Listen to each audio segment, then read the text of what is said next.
later, this much time passed and you still can't say my last name? How do you Is this say being it? recorded? Because you might actually be catch a recorded. murder. You might catch a murder on video right now. Ulloa. Ulloa. Yes. What? Honestly? Ulloa. Ulloa, okay. Zandra, Ulloa. You definitely knew that. Did I? Yeah. Just Okay, Suzanne's like, just admit it, please. Just admit it, please. Just let Oh, I knew that. Saving your totally. life. All right, welcome back. Episode 17 of the Realty Talk podcast, your favorite podcast on the planet. We talk all things real estate. We have a very special guest today. We do. Very, very special. I'm going to do some introductions. We have Zandra. You say the last name. I don't want to butcher it. Joa. Ulloa. Yes. I knew that. I know you did. But I wanted to hear you say it. Look, you're about to have a fly attack you right now. It's okay. Yeah, you sent him in.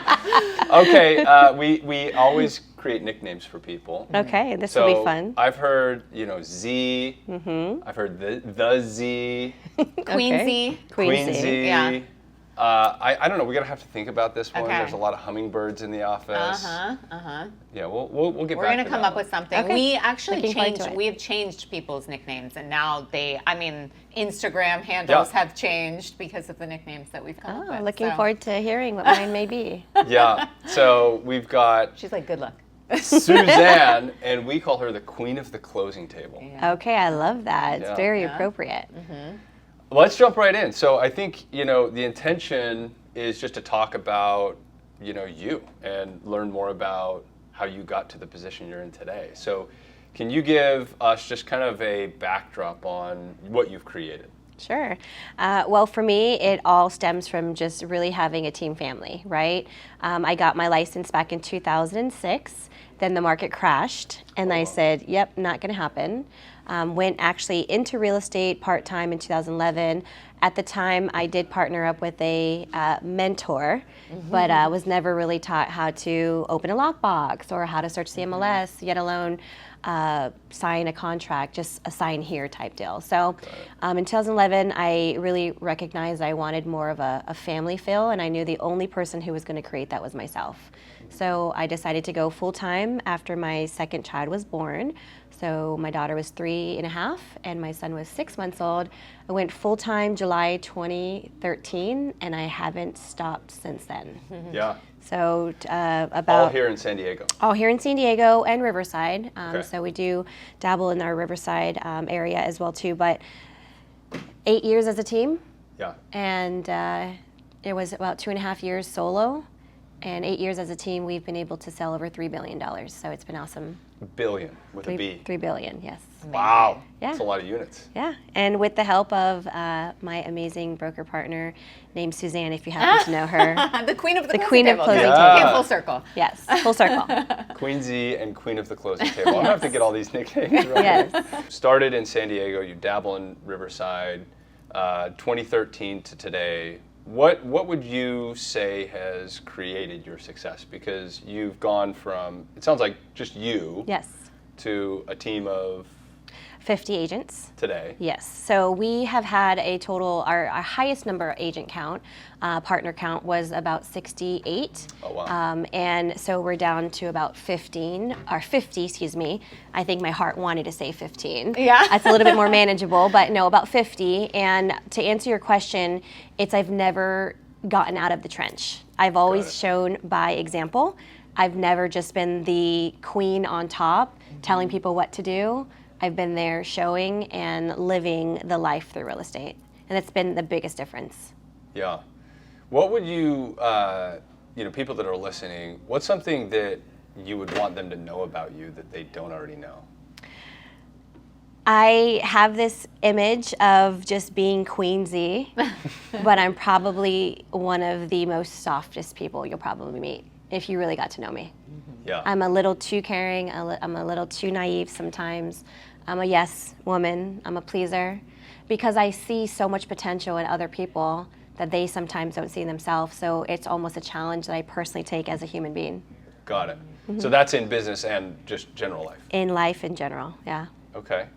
So tell us about your personal life, because I mean, you're running a team of 50 agents. Yes. Do you have any time to do anything? Yes and no. You know, obviously now I have 3 children, so Yeah. 15, 12, and 6. So it's been a little bit manageable. But I will tell you, this year has been life-changing for me, just even for the mere sense that I have 3 children in 3 different schools. So I personally took on the challenge as mom to be the one to drop off my children and to pick up my children now. Oh, wow. And it was important to me because there were so many years that I could not remember doing that. Right. There were so many years that I'm blessed to have been a blessing to hire help and to hire amazing people to help me, but it's been absolutely a non-negotiable for me to make sure that I pray with my children before they go to school, with all the crazy that's happening in the world, and picking them up to ask them, to be the first one to ask them how their day was.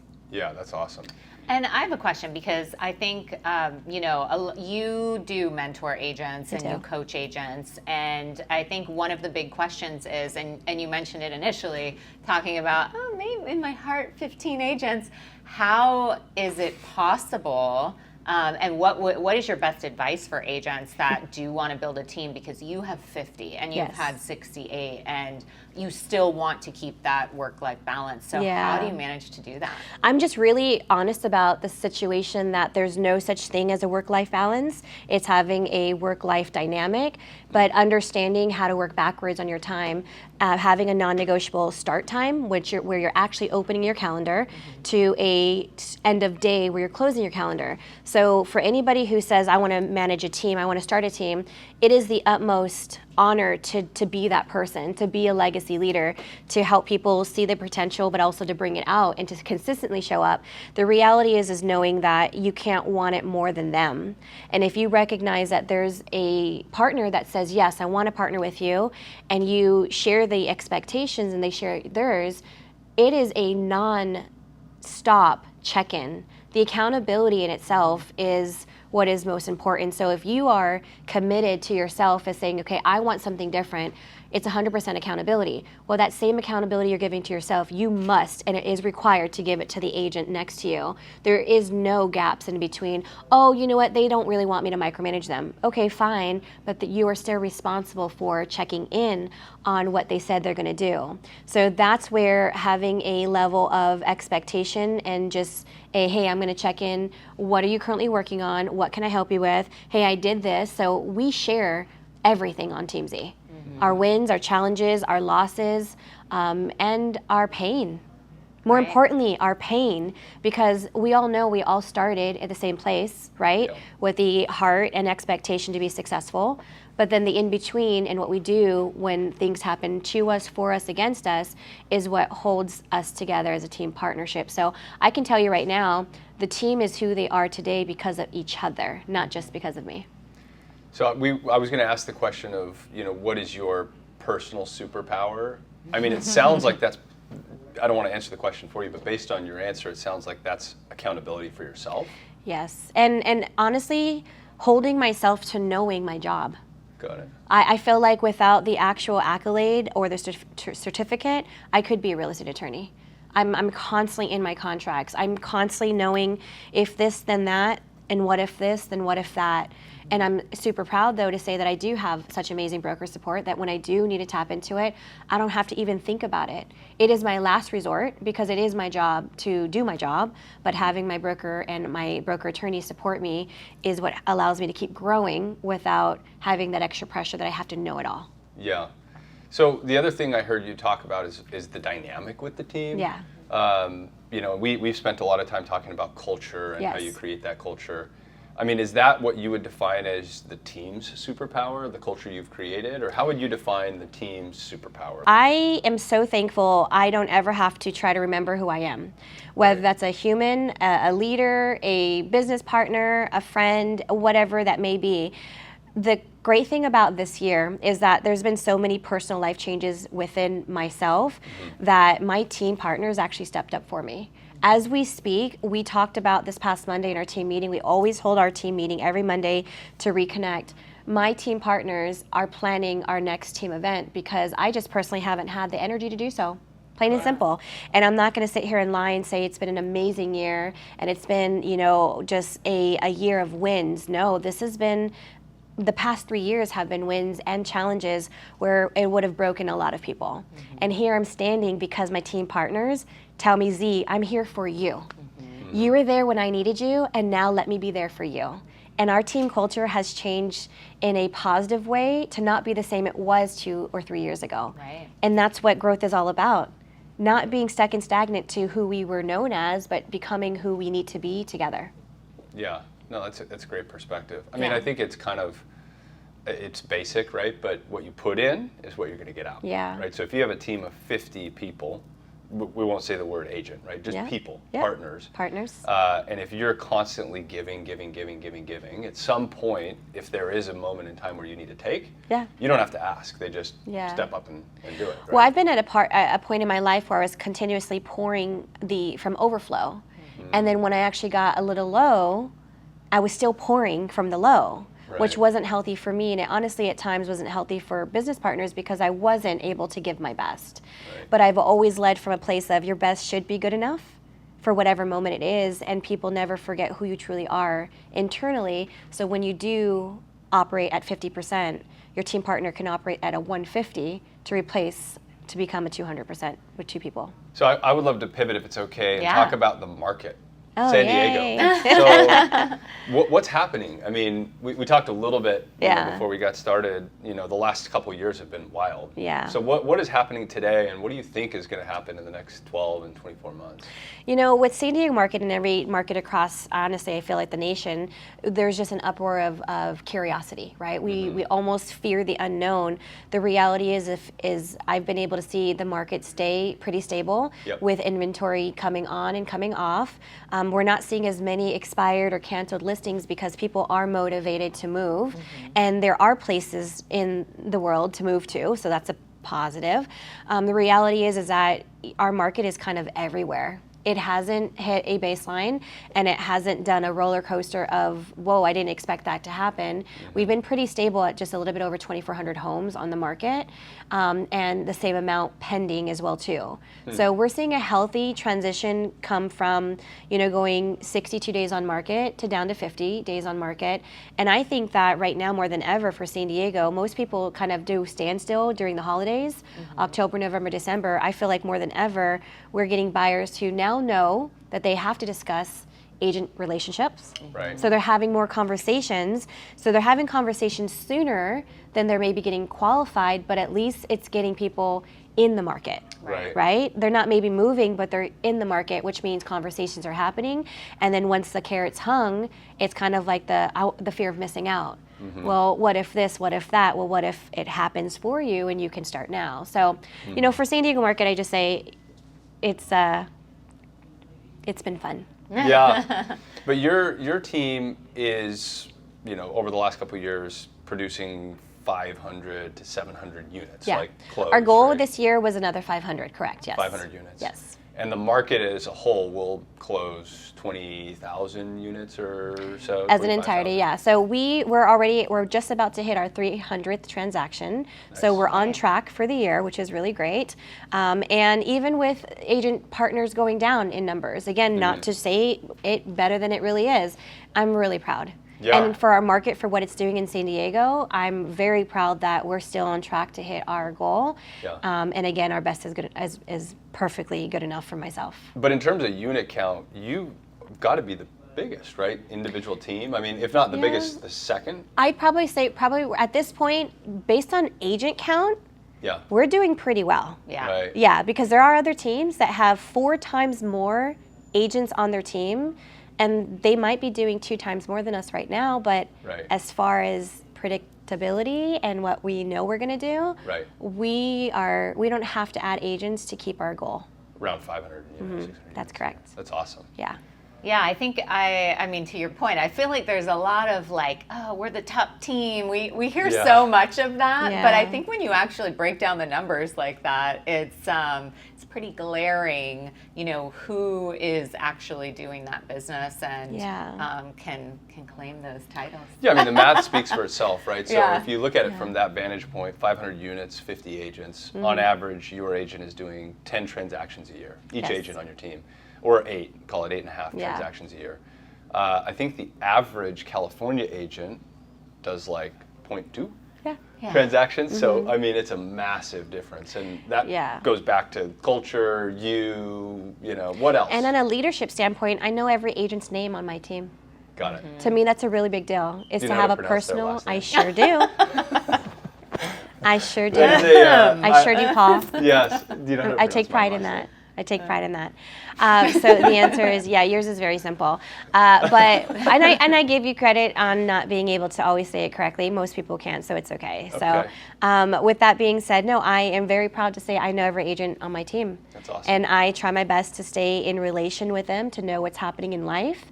And Yeah. when they are not showing up to their promises, I'm there to hold them accountable to say, hey, how can I help you? Help me, help us. And does this partnership still make sense? Yeah. Yeah. Yeah, I feel, we were talking about it on the drive down. So for the listeners, it's early September. Rates just came down again in Yeah. the last 2 days. Yay. I mean, I saw some teaser rates kind of in the high fives. Yeah. I think a conforming loan as of this morning is like 6.1.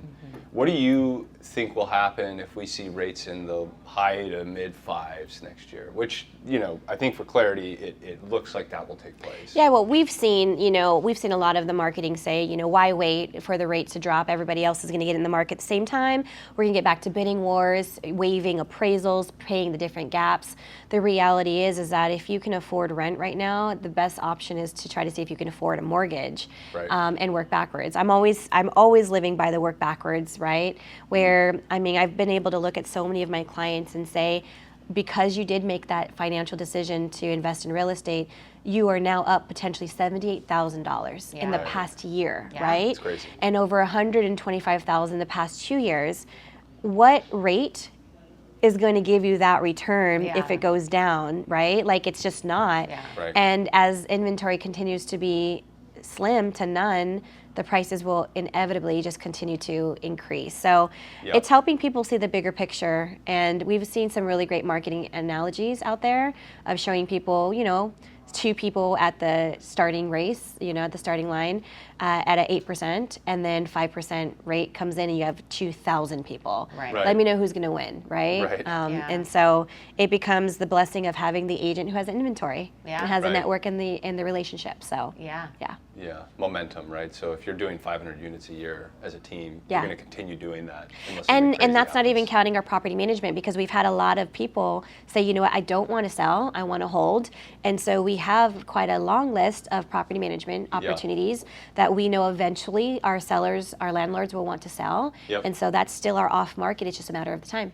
I think it's important. We've heard your worst real estate story, my terrible experience buying a house in Spain. Yes. Yeah. What do you have for us, Zandra? You have had a lot of real estate experience. Yes. So whether that's a personal transaction, we kind of want to keep this party going with real estate stories. Mine is a little unbelievable, actually. So about 8 years ago, right before I started the team, I actually had a distressed property, which was a divorce distress.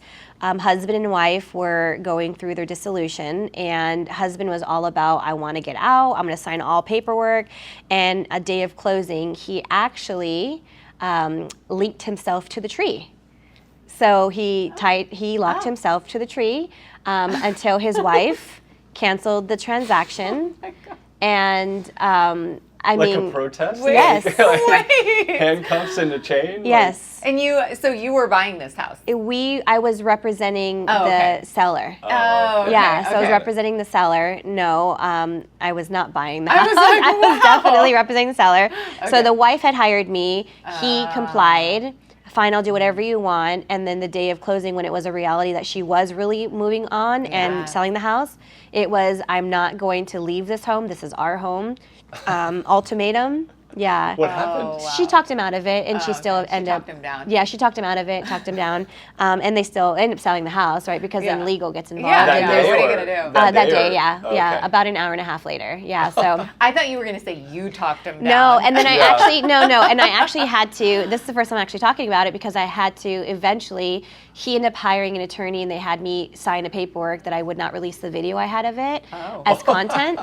But it's been 8 years, so I think I'm at that we're 7-year allowed. mark. Yeah, the we're allowed statute to of talk about limitation, it I can now. talk about it now. So yeah, I mean, it's one of those like this is absolutely not happening. It was happening. Yeah. So it was really fun. Thankfully, he was dressed though. He wasn't That's like good. in the nude or anything. You Can you know, imagine? he wasn't trying to remind his wife what he was missing. You know. So. Oh my gosh, I love it. But Could have been worse. Yeah, it could have Yeah, absolutely been for sure. worse. And so I'll never forget that property. So yeah. Do you have any personal real estate investment stories, like properties you've purchased or? Well, I crazy mean, I could stories? tell you right now, don't invest if you aren't willing to lose your money, and that's me just being honest. You know, I think that the reality is that the past 3 to 5 years, everybody was on the hiatus of I'm making money and I'm super successful, and I want to spend money to make money. And some of us have made some decisions, and I can wholeheartedly admit, I've partnered up with somebody at one point that promised the moon, and I've yet to see that return.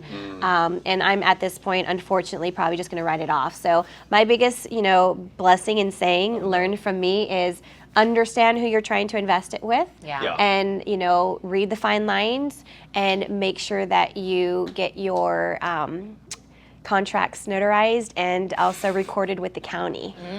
Got it. Noted. Were these single family or commercial? Single family homes. Got it. Yeah. Got it. Yay. I have one other question about San Diego because I don't know the market as well, but Yeah. we're hearing that a lot of money's pouring into commercial, Yeah. and retail, and industrial. Yep. So why do, because we have people that listen to this all over the U.S., why do people live in San Diego? Like what is great about this market? I mean, the market in itself is, if we look at the data, if we look at the records, there's some communities that have never dropped in price. They've only increased. So they've been able to retain their value and only increase substantially. But the reality is, I mean, everybody knows, right? San Diego, the weather is absolutely amazing. And even when you're dying, you can just jump in some of the water, not all of the water, because let's be real, do your research on some of the water. Don't hold it against me if you come down here. But the reality is that I love that San Diego is so versatile. Yeah, I mean, agree. the food here, the culture, the walkability, everything right now is, and some people will say it's pros and cons of gentrifying the communities. Got it. But it only just brings more culture, and I'm all about culture, you know. Yeah. So being a military brat, born in Guam, raised in Hawaii, and then here in California, my dad literally was about to be stationed in a different state, and he was like, I'm retiring. I'm not leaving San Diego. And so I almost feel like I owe it to my dad to stay in San Diego. So come to San Diego, but you have to use myself or anybody up here as their real estate agent, or the sun will never come out for you. Well, there's nobody better. That's just talked right. about it. That's right. You better get the memo. Yeah, join Team Z or coach with Team Z. I mean, I think we highlighted it as Right. far as the numbers, the culture, what she's built. Right. It's honestly, I mean, we have downplayed you, I think, Yeah, for this that's what I episode feel like. for sure. You know, you're not going to find a better person to work with, but the talent and the energy and the love that she brings to every single person that she comes into contact with, whether that's a client or an agent or a coaching client. I mean, buyer, seller, doesn't matter. I think, having that a part of your life and her drive to want what's best for everyone, I think is unmatched in our industry as a whole and really in life. So yes, this is the woman that you want to call. We will have all of her information linked. So whether you are an agent and looking to grow, but really, quite frankly, I mean, even when you were talking, a lot of that was agent centric, but I think you can take so much of that to so many businesses and implement there, because really it's a culture that you've created, and it's not just about real estate. It's about the people. Yes, and I'm thankful for the greatness in it, the challenges in it, and more importantly, the lessons of it. So it's been great. Awesome. Love it. That's a wrap. See you next time.